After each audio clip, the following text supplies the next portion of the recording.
राजस्थान की अफसरशाही से आज एक ऐसी खबर सामने आई है जो हर किसी को हैरान कर देगी। अगर आपको साल 2021 का वो भयंकर घूस कांड याद हो जिसमें एक महिला एसडीएम को 10 लाख रुपए की मोटी रिश्वत लेते रंगे हाथों पकड़ा गया था, तो यह खबर आपके लिए है। जी हाँ, हम बात कर रहे हैं राजस्थान के सबसे विवादित आरएएस अधिकारियों में से एक पिंकी मीणा की। 5.5 साल सस्पेंड रहने और जेल के हवाखाने के बाद अब भजनलाल सरकार ने पिंकी मीणा का प्रशासनिक वनवास खत्म कर दिया है। रातों रात जारी हुई जंबो ट्रांसफर लिस्ट में उन्हें सवाई माधोपुर में एक अहम पद पर बिठा दिया गया है। आखिर पिंकी मीणा का वो घूसकांड क्या था, जेल से शादी और अब इस पोस्टिंग की पूरी का क्या कहानी है, चले देखते हैं।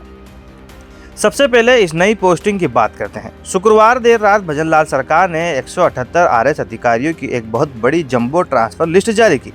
इसी लिस्ट में सबसे ज्यादा चौंकाने वाला नाम पिंकी मीणा का था, जो हाई कोर्ट से निलंबन पर स्टे मिलने के बाद एपीओ चल रही थी। अब सरकार ने उन्हें सवाई माधोपुर में प्रशासनिक सुधार एवं समन्वय विभाग में सहायक निदेशक यानी लोक सेवा के पद पर तैनात कर दिया है। इसी के साथ पिंकी मीणा एक बार फिर से प्रशासनिक सेवा की मुख्य धारा में और सुर्खियों में आ गई है। अब चलते हैं सीधे फ्लैशबैक में और याद करते हैं वो दागदार किस्सा। दोस्तों, पिंकी मीणा का नाम साल 2021 में पूरे देश में चर्चा का विषय बन गया था। उस वक्त वे दौसा जिले के बांदीकुई में एसडीएम के पद पर तैनात थी। एसीबी ने एक तगड़ा जाल बिछाकर पिंकी मीणा को पूरे 10 लाख रुपए की भारी भरकम रिश्वत लेते हुए रंगे हाथों दबोच लिया था।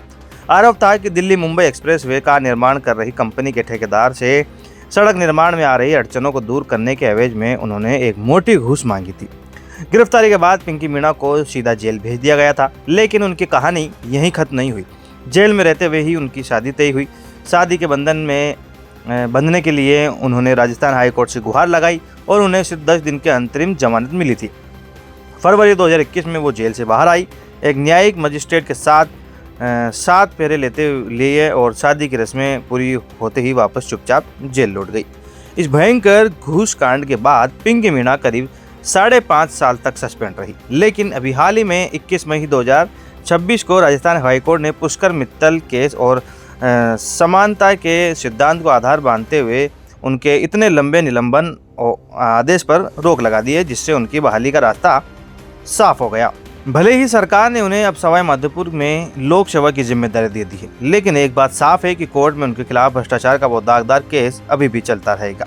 तो दोस्तों, 10 लाख की घूस, जेल, जमानत, शादी और अब 5.5 साल बाद दोबारा पोस्टिंग, ये है एक महिला आरएएस अधिकारी की वो कहानी जिसने राजस्थान के सिस्टम पर कई सवाल खड़े किए हैं। भ्रष्टाचार के गंभीर आरोपों के बावजूद अधिकारियों को दोबारा ऐसे महत्वपूर्ण पदों पर बैठाने को लेकर आपकी क्या राय है? क्या ये सिस्टम की नाकामी है? कमेंट बॉक्स में जरूर बताइएगा। राजस्थान की हर खबर से अपडेट रहने के लिए सब्सक्राइब करें हमारा चैनल रॉयल पत्रिका। जय हिंद।